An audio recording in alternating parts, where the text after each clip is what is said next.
Alors, passons rapidement à la réalisation de notre schéma de commande et de puissance dans le logiciel Schemaplic cette fois-ci. Alors, je n'ai pas souhaité utiliser le logiciel Simurele parce que, étant gratuit, il avait des limites à un certain niveau. Pour faire par exemple un schéma de commande et de puissance pour un démarrage étoile triangle, on a besoin des contacts temporisés. Mais dans le logiciel Simurele, ces contacts temporisés sont payants et du coup, il faut souscrire un abonnement. Donc, du coup, moi, j'ai préféré venir sur Schemaplic. Ce que vous devez comprendre avec Schemaplic, c'est que vous devez d'abord créer un compte dans leur serveur. Une fois que vous avez créé un compte dans le serveur de Schemaplic, à chaque fois, vous partez juste vous identifier et puis vous aurez accès au logiciel. Donc, ici, je suis à l'étape de l'identification. Vous voyez, j'ai déjà mis mes informations, mon email et mon mot de passe. Donc, le navigateur a déjà mémorisé. Chaque fois que j'ouvre, ces informations sont déjà là par défaut. Alors, je vais cliquer sur envoyer et puis le serveur va prendre en compte mes informations personnelles et permettre l'ouverture du logiciel. Donc, je vais tout simplement patienter. Donc, chaque fois que vous voulez ouvrir chez Schemaplic, lorsque vous double-cliquez, on vous demande d'abord d'aller vous identifier. Vous vous connectez au serveur et puis on vous permet d'utiliser le logiciel. C'est comme ça que Schemaplic fonctionne. Donc, ici, je vais cliquer sur Nouveau et je vais essayer de nommer mon projet.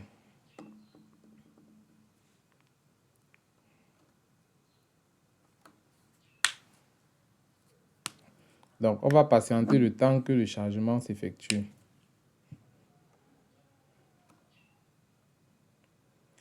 Alors, une fois le chargement terminé, nous allons venir sur composants électriques. Là, vous voyez électrique, là, il y a les différents composants que nous pouvons utiliser. Vous double-cliquez dessus ou alors vous déroulez sur la petite flèche qui est à l'extrême gauche et vous allez voir les différents composants. Je mentionne que ces différents composants contiennent à la fois les composants non simulables et les composants simulables. Alors, les composants non simulables ne nous seront pas utiles ici parce que nous voulons faire une simulation qui est beaucoup plus captivante au niveau du visuel. Alors, du coup, les composants non simulables ne nous seront pas utiles. Donc, on va venir ici au niveau du checkbox. On va décocher cette case-ci, la case composants non simulables. Là, maintenant, les composants qui vont s'afficher ici seront uniquement les composants simulables. Et je rappelle que dans Schemaplic, les composants simulables sont écrits en rouge dans la bibliothèque-ci. Tous les composants qui sont simulables sont en rouge. Vous allez constater que les composants non simulables sont plutôt en noir. Donc, lorsque je déroule par exemple accessoires, tous les composants qui sont écrits en noir sont non simulables. Mais les composants qui sont en rouge sont des composants simulables. Alors, passons rapidement à la réalisation de notre schéma du démarrage étoile triangle d'un moteur asynchrone triphasé à deux sens de marche. J'ai préféré faire le deux sens de marche parce que le un sens de marche, bon, je trouve que c'est basique et je trouve qu'on gagne plus en faisant directement pour le deux sens de marche. Puisque si tu as compris pour le deux sens de marche, tu peux donc décider de faire pour un sens de marche à ta guise. Donc, je trouve que c'est l'idéal. Alors, pour la partie puissance, on va commencer rapidement par l'arrivée de notre source d'alimentation triphasée. Donc, on vient simplement sur source. Voici les différentes sources qui s'affichent. On va prendre une source triphasée. Donc, lorsque vous descendez, vous trouvez source triphasée en bas. Vous cliquez sur ça, vous maintenez et puis vous glissez ça sur l'écran. Et il y a la possibilité de zoomer. Pour zoomer, on appuie sur la touche contrôle et on fait dérouler. Il y a un rond sur la souris qui permet de dérouler et permettre aussi de zoomer ou dézoomer. Donc, on fait la combinaison avec la touche contrôle pour permettre de zoomer. Donc, une fois qu'on a placé notre source d'alimentation triphasée, on va donc chercher le sectionneur porte fusible. Alors, pour le sectionneur, on va venir dans protection parce que le sectionneur, c'est un équipement de protection. Bon, ici, on va un peu essayer de décaler comme ceci pour permettre que les éléments s'affichent entièrement. On va chercher le sectionneur ici. Donc, ici, on a un sectionneur disjoncteur, ça ne nous intéresse pas. Ici, on a un sectionneur unipolaire avec neutre. Pour le neutre, autant pour moi. Ici, on a le fusible sectionneur triphasé. Voici ce qui nous intéresse. Et on a aussi les fusibles sectionneurs monophasés avec neutre. Mais c'est le fusible sectionneur triphasé qui nous intéresse. Donc, on va prendre celui-ci. On clique sur ça et on glisse. On clique dessus, on maintient et on glisse sur l'écran. Donc, ici, on va activer la rotation. On vient simplement dans Édition et on va voir les éléments qui permettent de roter un objet. Donc, ici, on va prendre la rotation vers la droite et puis l'objet va se positionner tel que nous le souhaitons. Maintenant, on va faire le raccordement.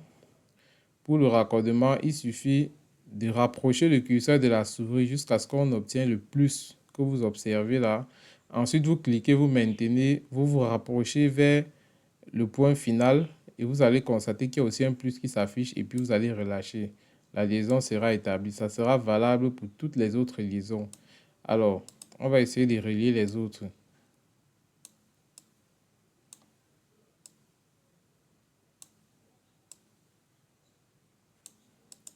Une fois qu'on a relié le sectionneur porte fusible, on va donc chercher notre contacteur. Ici, on a deux contacteurs de ligne. On a le premier contacteur pour le sens 1 et le deuxième contacteur pour le deuxième sens de marche. Donc ici, on a deux contacteurs de ligne à la différence du démarrage étoile triangle un sens de marche. Parce que le démarrage étoile triangle un sens de marche, on a juste un contacteur de ligne ici qu'on peut appeler KM1 ou KM2. Ça dépend de vous en ce qui concerne la nomenclature. Donc ici, on va venir chercher le contacteur. Pour le contacteur, on vient ici dans contacteur, on déroule. Et puis, on va chercher un contacteur tripolaire. Une fois qu'on a trouvé, on clique sur ça, on maintient et on glisse sur l'écran.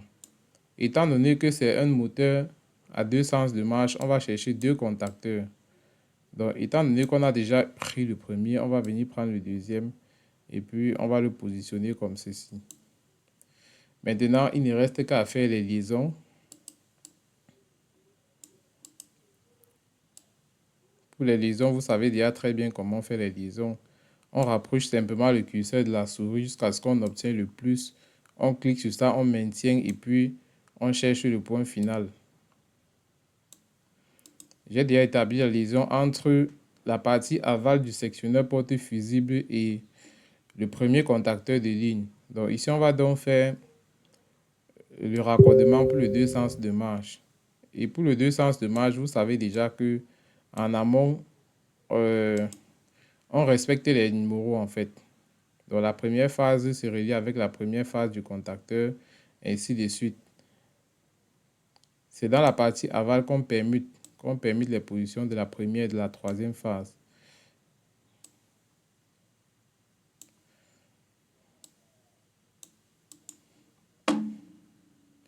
Alors ici, on va donc venir permuter les positions. Donc le premier ici va se relier avec le troisième ici et le troisième va se relier avec le premier. Le deuxième sera maintenu. Ça, c'est pour permettre l'inversion de sens de rotation. Celui qui fait sa part autrement n'aura malheureusement pas l'occasion de voir l'inversion de sens de rotation du moteur.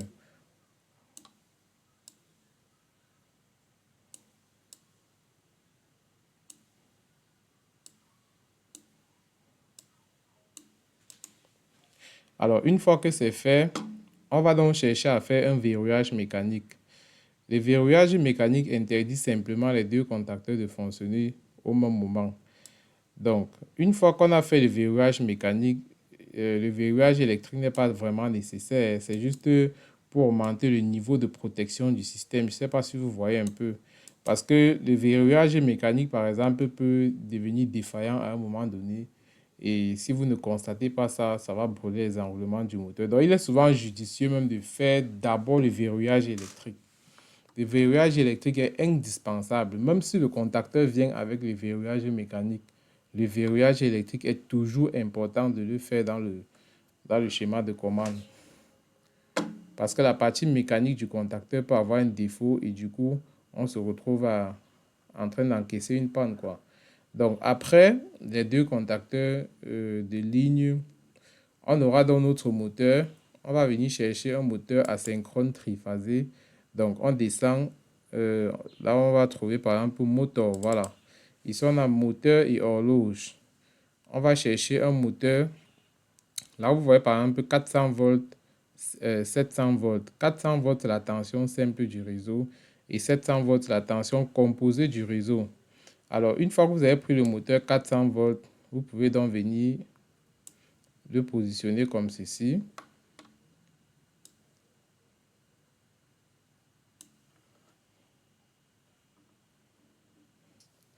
Alors, vous allez remarquer ici que j'ai pris une source 400 volts, 700 volts. Alors, 400 volts, c'est la tension simple du réseau et 700 volts, c'est la tension composée du réseau. Et vous savez très bien que la tension composée est généralement égale à la tension simple fois racine de 3.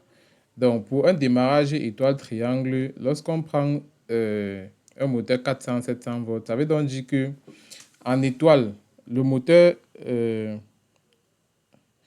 en fait, ça veut donc dire qu'en étoile, le moteur sera alimenté en 700 volts et en triangle, le moteur sera alimenté en 400 volts.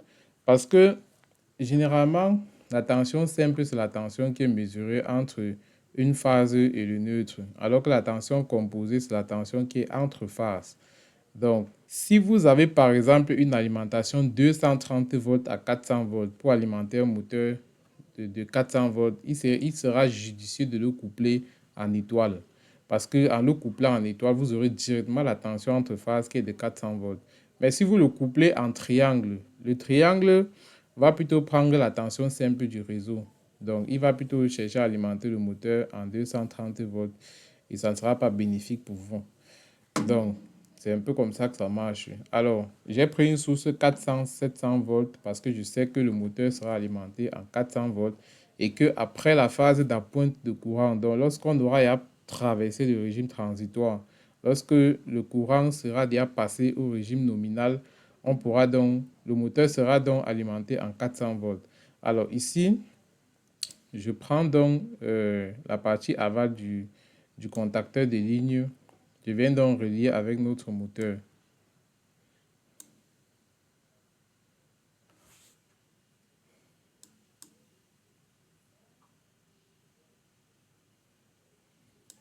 Alors ici, vous allez remarquer que le plus ne sort pas pour permettre la liaison. Et c'est jamais un souci que les gens ont lorsqu'ils utilisent Schemaplic.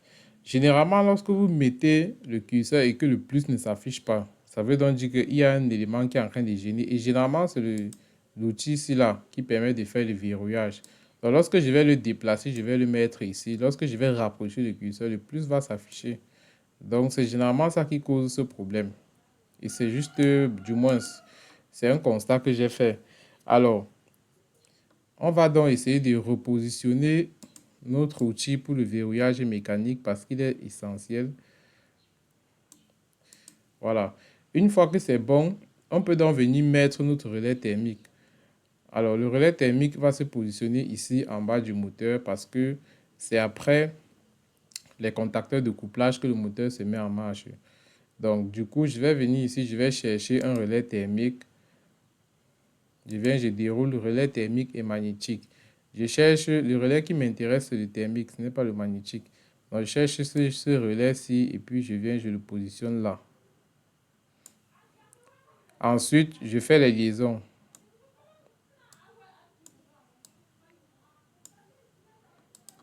Les liaisons étant faites, je vais donc passer au contacteur de couplage.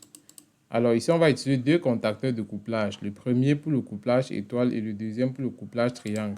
Je vais un peu essayer de rapprocher, du moins de faire descendre les outils ici pour avoir un peu plus d'espace.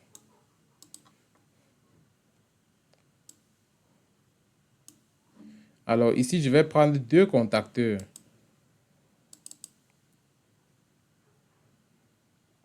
Donc je viens sur contacteur tripolaire, je prends le premier, je le pose là.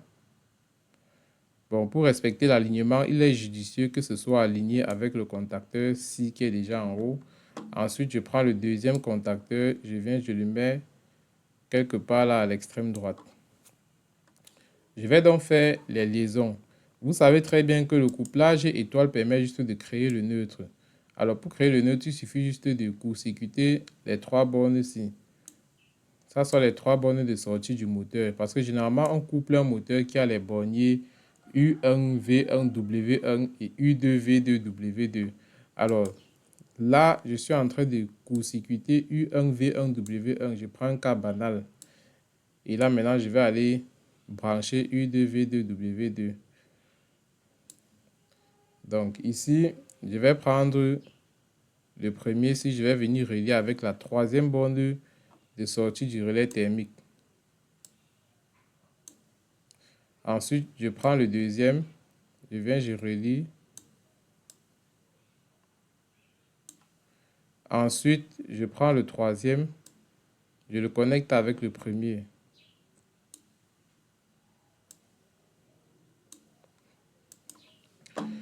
Une fois que c'est fait, vous allez remarquer que je n'ai pas respecté l'ordre. L'ordre ici importe peu parce que vous allez remarquer que lorsque le contacteur va se fermer, ça va tout simplement court-circuiter les trois bornes ici. Donc ne vous inquiétez pas sur quel est le choix des bornes, pourquoi j'ai plutôt pris la borne 3, j'ai mis sur la borne 1. Ce n'est pas important. Je peux bien prendre la borne 1, je mets sur la borne 1, je respecte ça parce que on sait que forcément le contacteur va venir court-circuiter les trois ici pour permettre le couplage étoile. Alors, le point neutre se positionne ici, là, le point étoile. Donc, ici, on va donc faire le couplage triangle. Alors, pour le couplage triangle, on va prendre simplement les points de connexion qui sont en amont du moteur. On va les connecter avec le contacteur de couplage étoile, de couplage triangle, autant pour moi. Donc, je prends un, je connecte avec un. Je prends le deuxième, je connecte avec la deuxième borne du contacteur de couplage triangle. Ensuite, je prends la troisième borne. Je connecte comme ceci. Alors, une fois que c'est fait, je vais donc venir, je vais relier avec la partie aval, avec la partie amont du relais thermique. Parce que n'oubliez pas que l'énergie arrive au niveau du relais thermique en passant comme ceci. Donc, n'oubliez pas ça. Et c'est en passant par ici qu'on alimente le moteur. Donc, ici, je vais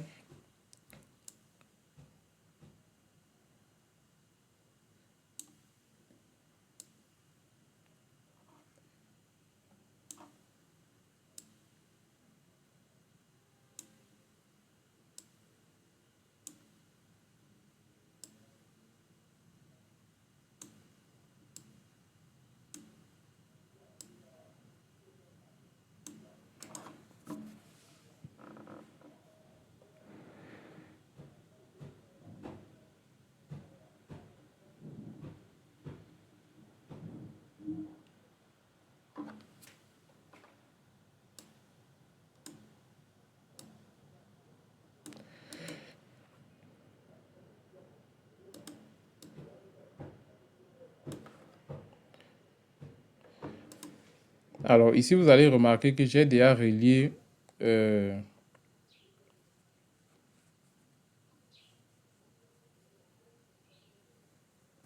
alors ici, vous allez remarquer que j'ai branché le contacteur de couplage triangle en respectant les borniers. Donc le 1 se connecte avec le 1 ici en bas, le 2 se connecte avec le 2 et le 3 se connecte avec le 3.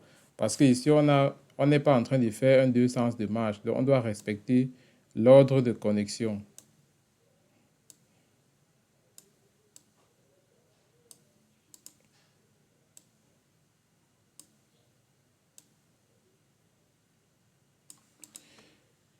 Alors, une fois que c'est fait, je vais donc chercher l'outil qui me permet de faire le verrouillage mécanique parce que le verrouillage mécanique ne s'applique pas uniquement sur le deux sens de marche.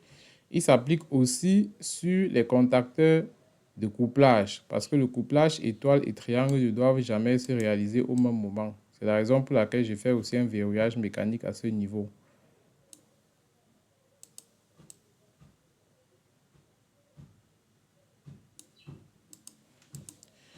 Alors, le verrouillage mécanique étant fait, vous constatez très bien que la partie puissance de notre schéma a déjà été effectuée avec succès.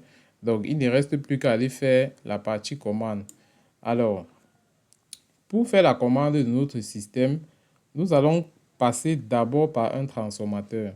Parce que commander un système en 24 volts est beaucoup plus sécurisé que de le commander en 220 volts. Donc, pour la partie commande, on va passer par un transformateur qui va nous permettre de baisser la tension entre phases au niveau de la partie puissance et nous donner une faible tension au niveau de la commande. Donc, on aura juste les bobines de 24 volts au niveau de la commande. Donc, je vais venir ici sur transformateur. Je déroule. Je cherche un transformateur de 400 volts, 24 volts, parce que n'oubliez pas que la tension entre phases ici est de 400 volts. Donc, si je prends un transformateur qui est par exemple de 230, 24 volts, ça ne va pas fonctionner parce que lui lit la tension qui est au primaire de 230 volts. Donc, ça va me donner une faible tension certainement à la sortie ou alors ça ne va pas marcher. Donc, il est judicieux de prendre une tension qui correspond. Donc, je vais prendre un transformateur de 400 volts, 24 volts. Je viens, je le positionne là. Ensuite, je vais activer la rotation. Et puis, je vais connecter les borniers du transformateur sur deux phases. Donc, je vais venir, je prends par exemple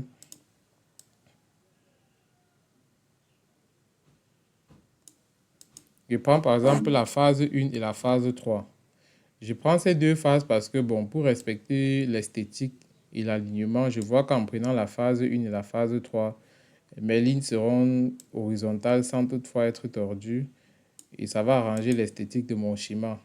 Donc, celui qui veut peut prendre la phase 1 et la phase 2, ça ne dérange pas.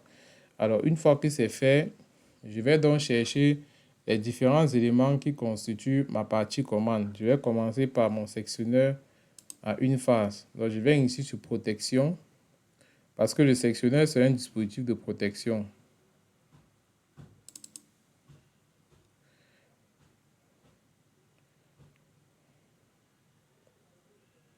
Alors, sur les différents sectionneurs ici, vous allez voir fusible sectionneur unipolaire. Donc, je vais prendre fusible sectionneur unipolaire. Je viens, je le pose là. J'active la rotation. Et pour roter, il faut d'abord cliquer sur le composant. Il s'affiche en vert. Et puis, vous venez, vous cliquez sur la rotation. Vous choisissez bien le sens. Si vous ça, c'est le sens qui est direct, c'est-à-dire le sens contraire des aiguilles d'une montre. Je ne vais pas prendre ce sens, je vais plutôt prendre le sens indirect. Alors, une fois que j'ai roté, je viens donc, je positionne mon sectionneur, je le connecte avec la phase de mon transformateur, dans la partie aval de mon transformateur. Parce qu'une fois que vous avez traversé le transformateur, ce que vous avez à la sortie, ce n'est plus deux phases, mais c'est plutôt une phase avec un neutre. Parce que selon les normes du régime de neutre, le transformateur a la capacité de vous créer le neutre. Donc, ici, on a notre neutre, cette borne que vous voyez connectée à la Terre. Ça, c'est le symbole de la Terre ici. On va le connecter avec la partie aval de la bobine pour permettre que la commande puisse s'effectuer. Alors, une fois que j'ai mis mon contact, une fois que j'ai mis mon sectionneur porte fusible monophasé, je vais donc chercher le contact auxiliaire du relais thermique. Alors, je vais venir ici sur relais thermique. Je déroule la flèche. Je vois contact relais thermique normalement fermé. C'est celui-là que je vais prendre. Ici, on va venir, on va connecter ces deux composants. Après le contact auxiliaire du relais thermique, on aura besoin d'un bouton poussoir d'arrêt. Alors pour le bouton poussoir d'arrêt, on vient simplement sur bouton poussoir, on double-clique. Ici, vous allez voir bouton poussoir normalement fermé et bouton poussoir normalement ouvert. Et vous savez que de façon normalisée, le bouton poussoir d'arrêt est généralement normalement fermé. Donc ce n'est même pas un débat. Chaque fois que vous voulez prendre un bouton poussoir, prenez le normalement fermé si c'est un bouton d'arrêt.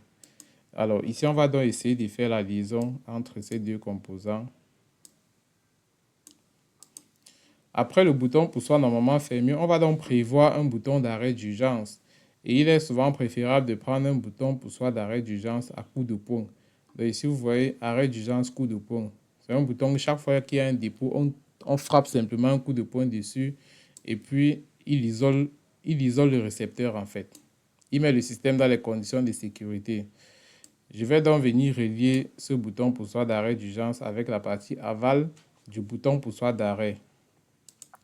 Maintenant, commençons avec les choses sérieuses.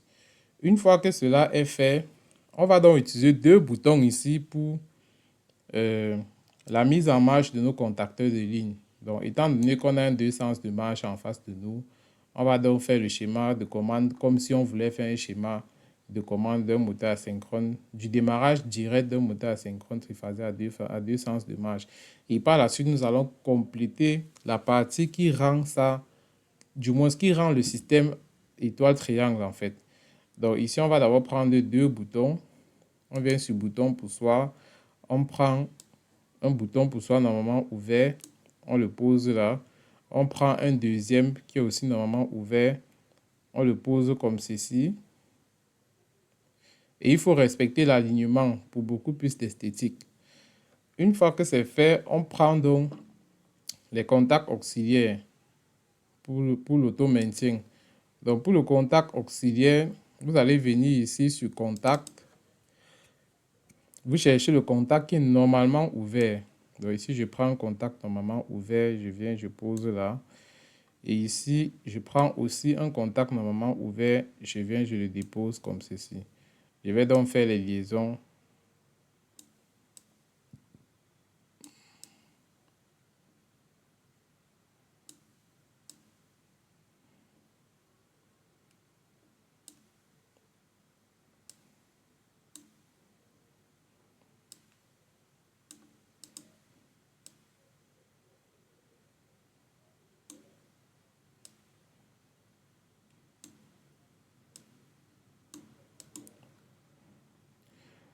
Alors, une fois que c'est fait, on va donc faire les raccordements sur la partie aval.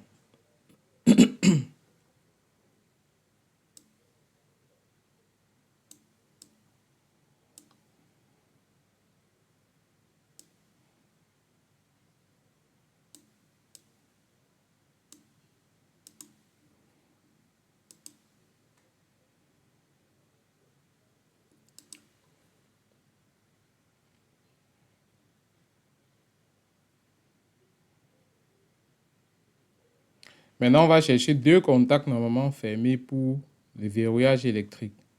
Et je vous ai dit précédemment que le verrouillage mécanique ne suffit pas pour rendre un système sécurisé. Donc, il est toujours important de faire le verrouillage électrique au cas où le verrouillage mécanique présente un défaut. Donc, ici, j'ai pris un contact normalement fermé pour cela. Pour le premier sens, je prends aussi un contact normalement fermé pour le deuxième sens. Je viens donc, je fais les liaisons.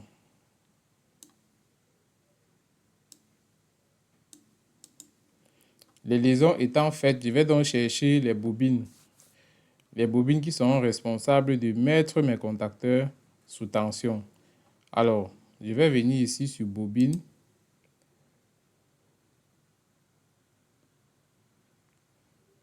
Bon, on constate qu'il n'y a pas... du moins, on constate qu'il n'y a pas une bibliothèque ici qui s'appelle bobine. Alors, on va simplement aller dans contacteurs. Je crois que dans les contacteurs, il y a les différentes bobines. Parce que ce sont les bobines des contacteurs. Donc ici, on va prendre une bobine de 24 volts. Et il faut toujours se rassurer que c'est une bobine AC. Parce que la source d'alimentation, c'est un 24 volts alternatif. Ce n'est pas un 24 volts continu. Parce qu'on a juste traversé le transformateur. Et lorsqu'on traverse le transformateur, la tension reste alternative. Elle n'est pas encore continue. Pour la rendre continue, il faut utiliser un pont de diode pour redresser. Mais là, nous sommes encore en alternatif.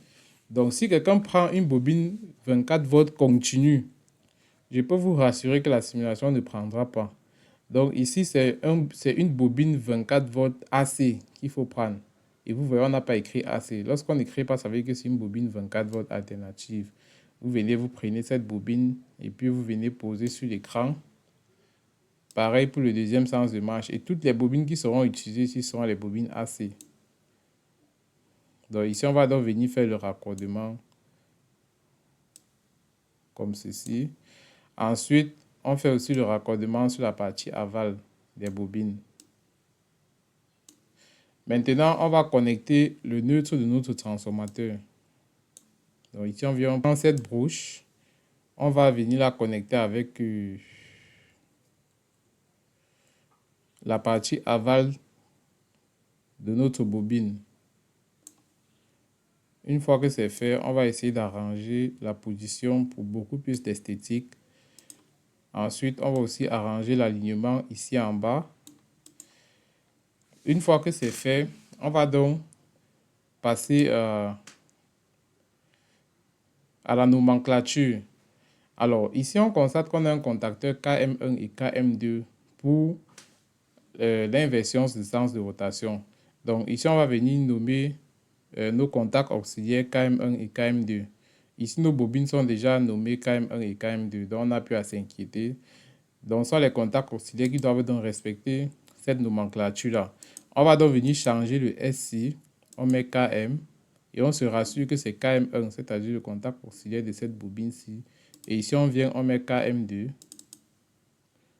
J'ai mis KM, donc je vais venir sur plus, je fais passer ça à 2 et je valide.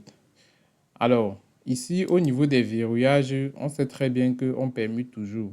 Ici, c'est KM2 qu'on verrouille et ici, c'est KM1 qu'on verrouille. Donc, ici, on va venir choisir KM et on le fait passer à 2.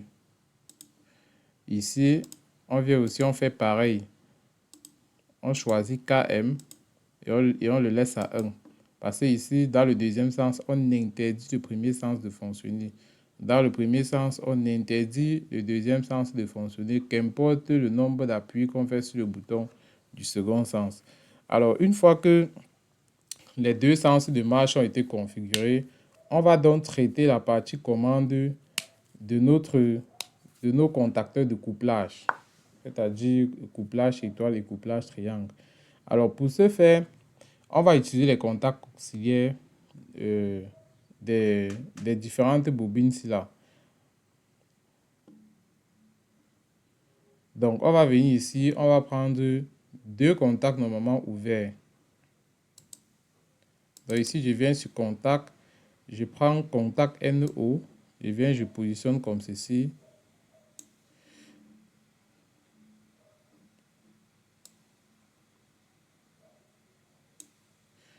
Ensuite, je vais donc nommer les deux contacts.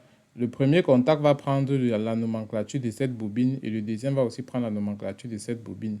Donc, ce sont en fait les contacts auxiliaires de ces deux bobines-ci parce que ce sont ces deux bobines-ci qui dictent les ordres au démarrage étoile triangle en fait. Donc, c'est lorsque j'appuie soit sur le premier sens, soit sur le deuxième sens, le démarrage étoile triangle doit se réaliser en fait. Donc ici, je vais venir changer S, je mets KM. Ici, je viens aussi, je change ce SI et je mets KM. Maintenant, je vais respecter la nomenclature. Ici, c'est KM2. Donc, je mets KM2. Ensuite, après cela, j'aurai besoin d'un contact temporisé. C'est le contact temporisé qui est essentiel dans le démarrage étoile triangle. Parce que l'idéal est de passer par l'étoile pour réduire le courant de démarrage. Et j'ai expliqué dans ma vidéo d'introduction que la plus-value du démarrage étoile triangle sur le démarrage direct, c'est que on résout le problème de la pointe de courant. Et la pointe de courant est essentielle parce que moi, j'ai été dans une entreprise où on alimentait les moteurs des moulins en 100 ampères. Donc, du moins, ce n'est pas qu'on les alimentait. Les moteurs appelaient un courant de 100 ampères. Alors, voyez-vous, si lors du démarrage, le moteur appelle par exemple 6 fois son courant nominal, c'est-à-dire 100 ampères fois 6, on est dans les 600 ampères. Le courant est tellement fort pour brûler les enroulements du moteur pendant le démarrage, avant que la machine ne se mette en marche. Donc, vous voyez que déjà, à ce type de calibre, le démarrage étoile triangle est essentiel. Donc ici, on va utiliser un contact temporisé qui va nous permettre de rester au contacteur étoile pendant une certaine temporisation et puis on va switcher sur le contacteur qui assure le démarrage triangle. Alors, ici, on va venir sur contact temporisé normalement fermé. On prend un normalement fermé et non un normalement ouvert parce qu'il doit être fermé au repos. C'est lorsqu'il a fini son travail qu'il va s'ouvrir pour passer le relais au contacteur triangle. Alors, ici, j'ai pris le contact normalement fermé. J'ai pris un contact temporisé normalement fermé. Donc, ici, je vais donc faire la liaison avec ce contact qui est en haut.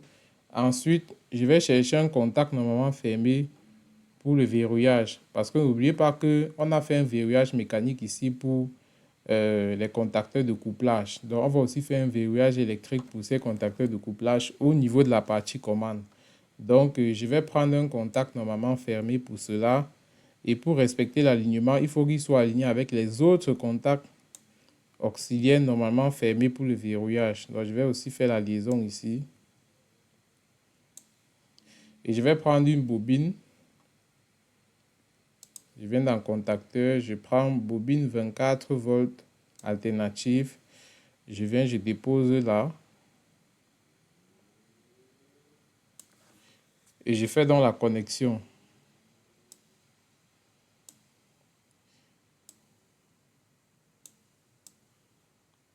Alors, je vais connecter simplement avec les parties aval des autres bobines puisque elles sont déjà reliées avec le neutre du transformateur. Donc, de ce côté, je vais venir choisir une deuxième bobine.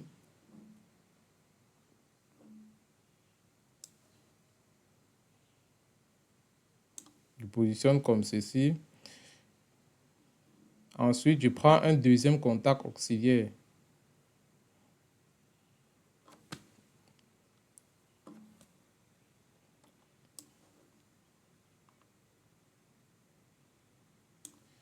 Alors là, j'ai déjà placé les deux contacts auxiliaires normalement fermés pour le verrouillage électrique. Alors, je vais prendre l'outil pour le verrouillage. Je vais venir le positionner ici au niveau des bobines. Donc, je viens, je prends ce même symbole. Je viens, je le positionne comme ceci. Et puis, j'arrange l'alignement.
Alors ici, j'aurais besoin d'un contact normalement ouvert, d'un contact auxiliaire normalement ouvert. Donc, je vais faire un copier-coller.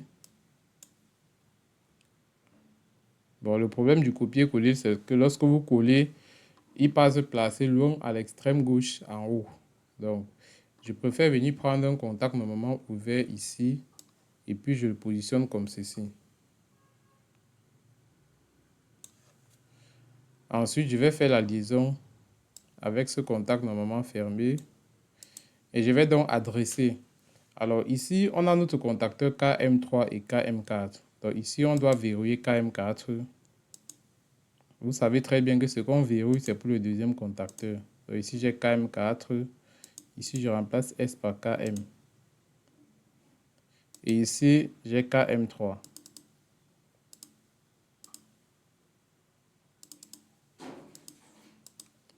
Une fois que c'est fait, ici, je vais aussi mettre le contact auxiliaire de cette bobine-ci là.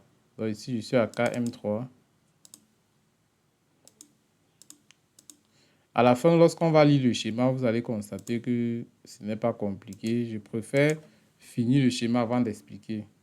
Parce que là, quand je mets KM3 ici, vous ne comprenez plus pourquoi est-ce que je le mets. étant donné que dans les autres schémas, je n'ai pas mis cela je n'ai pas mis ça comme cela en fait. Donc du coup, je préfère finir le schéma avant d'expliquer. Alors ici, je vais avoir besoin d'une dernière bobine et c'est cette bobine qui sera la bobine du contact temporisé ici. Parce que vous-même, vous voyez la photo du contact temporisé, du bloc auxiliaire temporisé qu'on a l'habitude d'acheter. Ce bloc auxiliaire vient avec une bobine déjà à l'intérieur et c'est son contact auxiliaire que vous voyez ici. Donc, ce que je vais donc chercher, c'est sa bobine qui va commander ce contact auxiliaire. Donc, ici, je viens sur bobine. Je prends toujours une bobine de 24 volts AC. Je positionne ici. Et je respecte l'alignement. C'est pour beaucoup plus d'esthétique.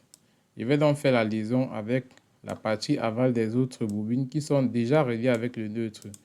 Et ici, je vais donc chercher un contact auxiliaire pour cette bobine qui est normalement ouvert. Donc je viens ici, je prends un contact NO, je le positionne comme ceci. Et je fais donc la liaison avec cette bobine. Ici, je fais la liaison entre ce contact auxiliaire-ci et celui-ci. Je fais aussi la liaison entre ces deux contacts.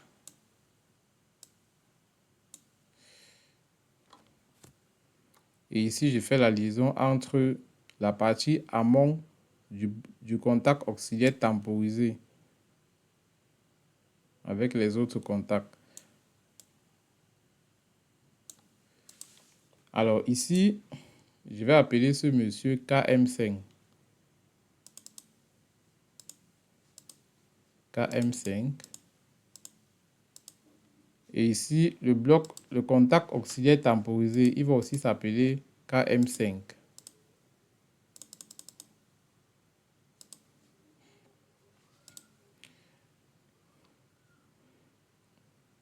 Et ici, je vais donc faire un pont. Ce pont, c'est lors de l'explication que vous allez comprendre son utilité. Parce que n'oubliez pas que l'idée ici est de switcher des étoiles à triangle. Donc, il faudrait absolument que le schéma de commande puisse répondre à ce genre de problème, du moins puisse résoudre ce problème. Le fait que, une fois que que le bloc auxiliaire temporisé ait fini sa temporisation, qui désexcite le contacteur étoile et permet en sorte que le contacteur triangle puisse prendre le relais. Donc, c'est en fait l'idée ici. Donc, une fois que cela est fait, je vais donc utiliser les voyants. Je vais utiliser deux voyants. Le premier pour la rotation du moteur dans le sens direct, le deuxième pour la rotation du moteur dans le sens indirect, le troisième pour la signalisation lorsqu'on est en étoile et le quatrième pour la signalisation lorsqu'on est en triangle. Et je vais aussi par ailleurs mettre un voyant pour la mise sous tension. Donc, grosso modo, j'aurai 5 voyants ici. Donc, on va venir ici sur les voyants.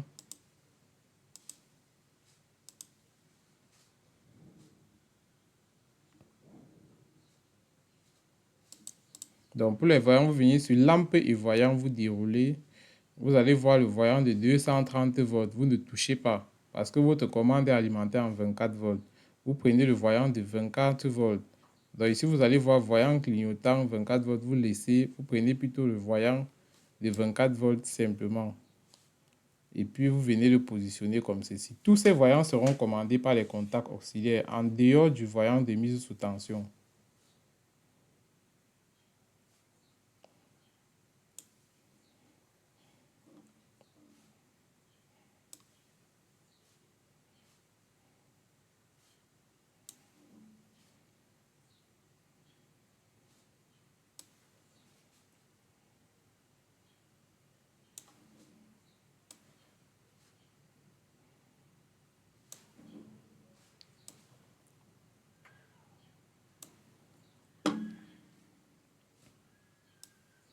Alors ici, on va venir connecter les voyants avec le neutre.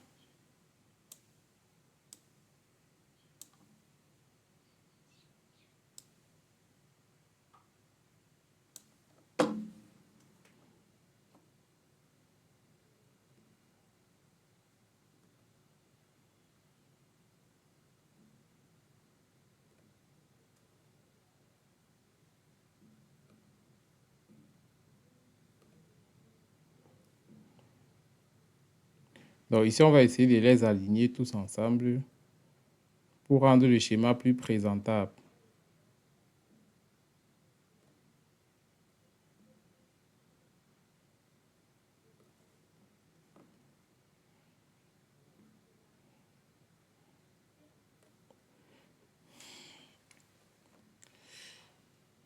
Le voyant H1 sera considéré comme un voyant de mise sous tension. Donc je peux directement le relier avec la partie aval, avec du moins la partie amont de notre sectionneur.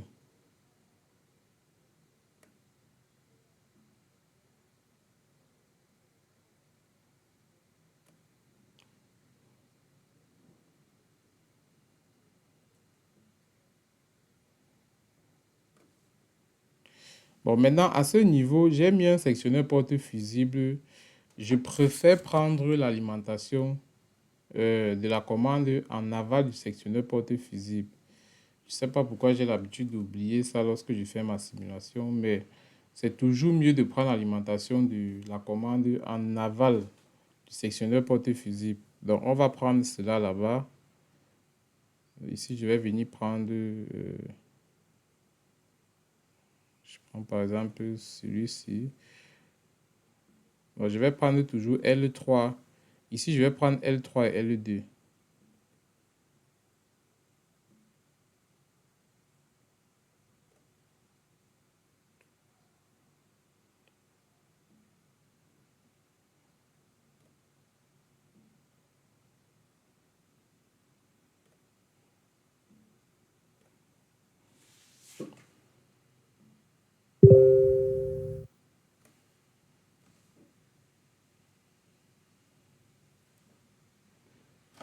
Une fois que c'est fait, je peux donc revenir au niveau de mon schéma. Je vais mettre les contacts auxiliaires qui commandent les différents voyants. Le premier, c'est KM1, ensuite KM2, ensuite KM3, ensuite KM4. Donc ici, j'ai premier sens, deuxième sens, étoile, triangle. Donc ici, je viens sur contact. Je prends un contact normalement ouvert. Je viens, je le positionne comme ceci.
Donc ici, vous pouvez constater que le schéma de commande et de puissance vient de prendre fin. Je vais donc expliquer la partie commande avant de lancer la simulation. Donc ici, vous allez constater que j'ai mon premier bouton pour soi ici qui est S3 et j'ai mon deuxième bouton pour soi qui est S4. Alors, on me dit que qu'importe le bouton que j'appuie, que ce soit S3 ou S4, il y aura forcément l'auto-maintien. Donc lorsque j'appuie par exemple sur S4, la bobine s'excite, la bobine KM2 s'excite et ferme son contact auxiliaire. Ce même contact auxiliaire se retrouve ici. Il va se fermer. Une fois qu'il va se fermer, l'énergie va passer comme ceci. Il va venir traverser ce contact auxiliaire temporisé et il va venir alimenter la bobine KM3. La bobine KM3 étant excitée va donc fermer son contact auxiliaire-ci et ouvrir celui-ci. Quand ce contact auxiliaire-ci va se fermer, l'énergie qui était à ce niveau va donc passer comme ceci et venir exciter KM5. KM5 étant donc la bobine qui commande ce contact auxiliaire. Étant donc excité, va prendre donc une temporisation de 5 secondes. Ensuite, le contact auxiliaire normalement fermé s'il va s'ouvrir. Le contacteur, la bobine du contacteur étoile va se désexciter pour laisser le relais à la bobine du contacteur triangle. Parce qu'une fois que KM5 va s'exciter, après 5 secondes, ce contact va s'ouvrir. KM3 va donc se désexciter après 5 secondes.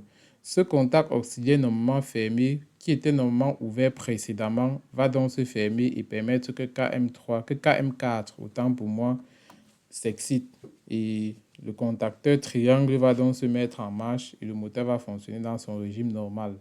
Donc c'est en fait ça l'idée. Ici, je vais venir mettre l'adressage des contacts qu'il faut. Donc ici, j'aurai KM1, KM2, KM3, KM4. Donc ici, je mets KM1. Ici, je mets KM2. Donc je viens sur plus, je mets ça à 2. Ici, je mets KM3. Et ici, enfin, je mets KM4.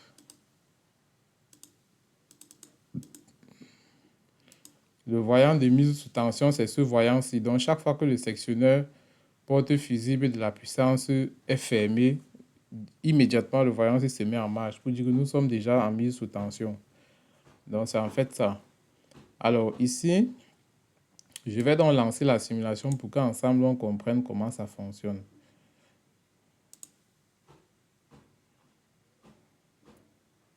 Maintenant, il faut que je vérifie dans l'adressage du contact auxiliaire du relais thermique. Là, on m'a écrit F2 et ici, je suis plutôt à F1. Donc, il faudrait absolument que ce monsieur-ci soit à F1. Donc, je viens ici, je le mets à 1 et puis je valide. Alors, je crois que tout a été réglé.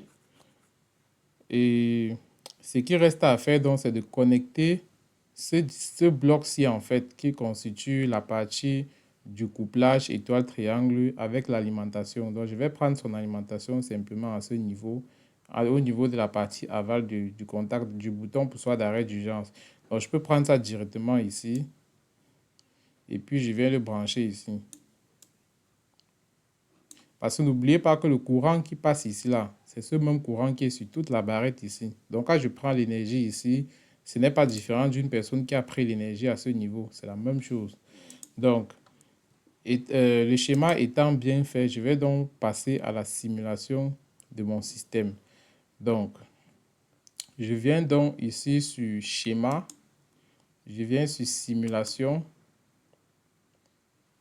Et puis, je vais décaler ce monsieur comme ceci. Voilà. Alors, ce qui reste à faire maintenant, c'est de mettre mon sectionneur, du moins de fermer mon sectionneur. Je ferme le sectionneur porte fusible et je constate qu'effectivement, mon voyant de mise sous tension H1 est déjà allumé. Donc, ça me témoigne déjà que mon système est déjà sous tension. Alors, par la suite, je viens donc au niveau du sectionneur porte fusible monophasé, je mets la commande sous tension. Je ferme le sectionneur porte fusible monophasé et je constate donc que l'énergie traverse tous ces différents composants et reste figé à ce niveau. Alors, ce qu'il faut donc faire, c'est tester si le système fonctionne. Donc, je vais donc démarrer. Je clique comme ceci.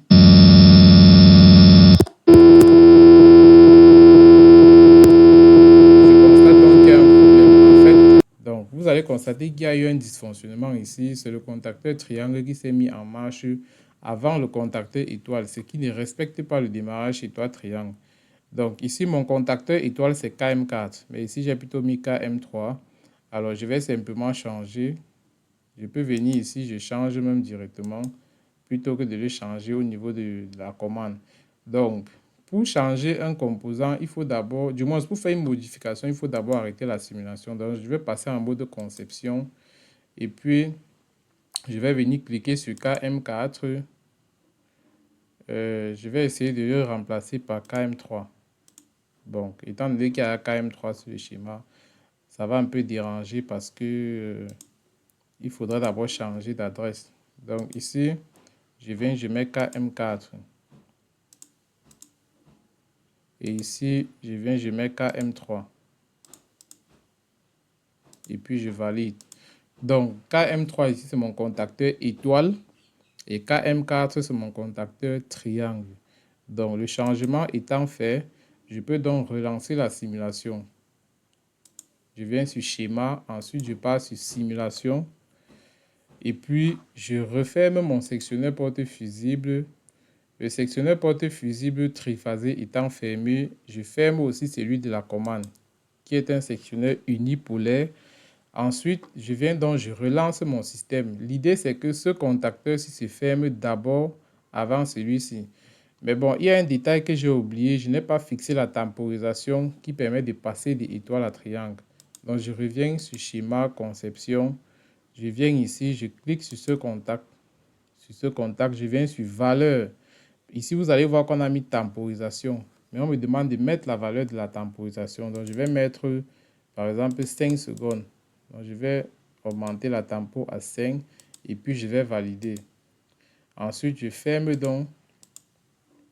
Je viens sur schéma, je passe sur simulation. Je ferme mon sectionneur de la puissance. Je ferme celui de la commande. Et puis, je choisis le sens le sens que je veux en fait.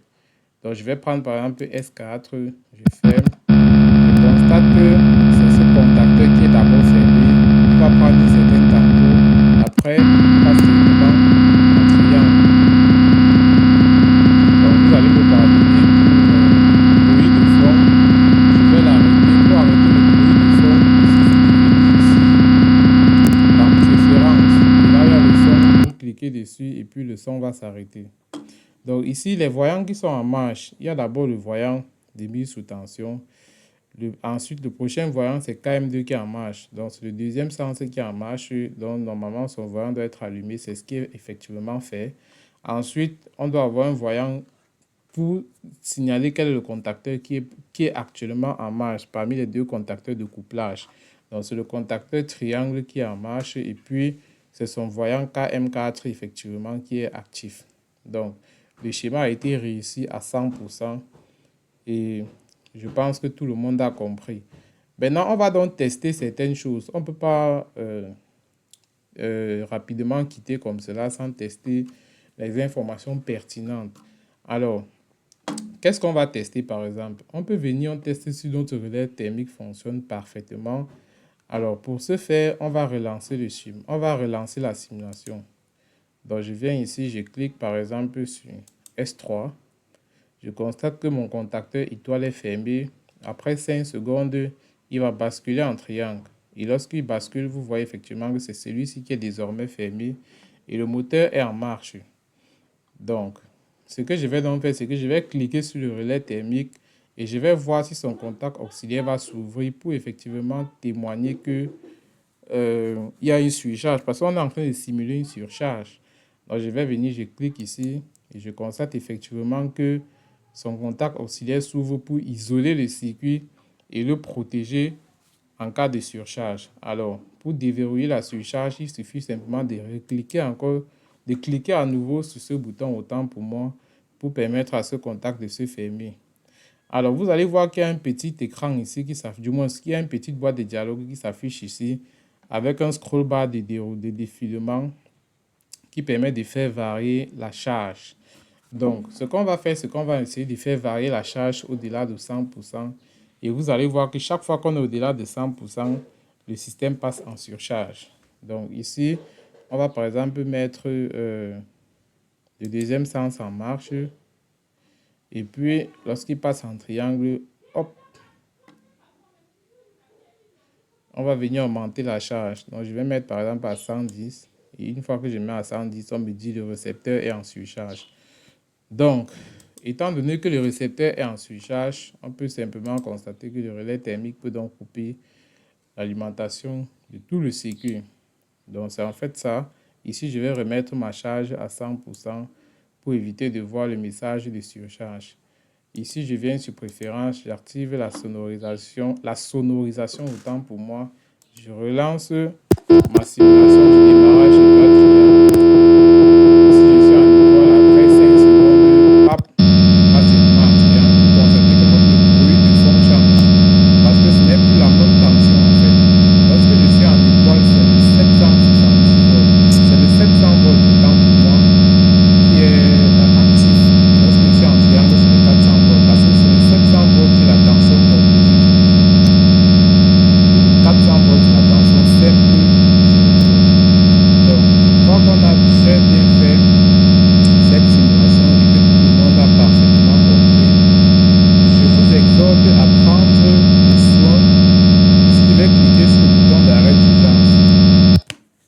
bouton coup de poing. Donc, lorsqu'on appuie sur ça, il isole complètement le circuit et il suffit d'appuyer encore à nouveau sur cela pour déverrouiller l'arrêt d'urgence.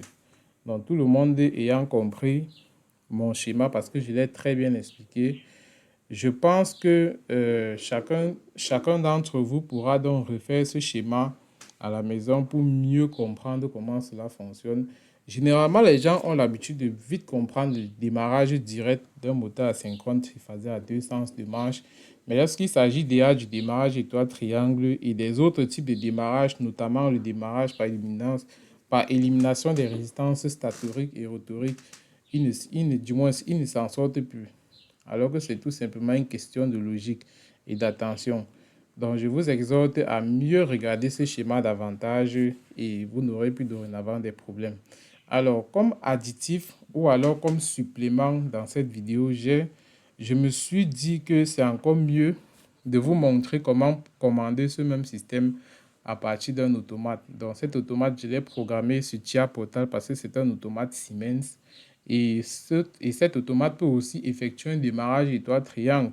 Sauf que là-bas, le schéma ladder est différent. Donc, il y a des endroits où il y a des similitudes, mais il y a des endroits où ça change. Par exemple, dans Chia Portal, vous ne pouvez pas voir, par exemple, une bobine et un contact auxiliaire comme ça pour gérer la temporisation.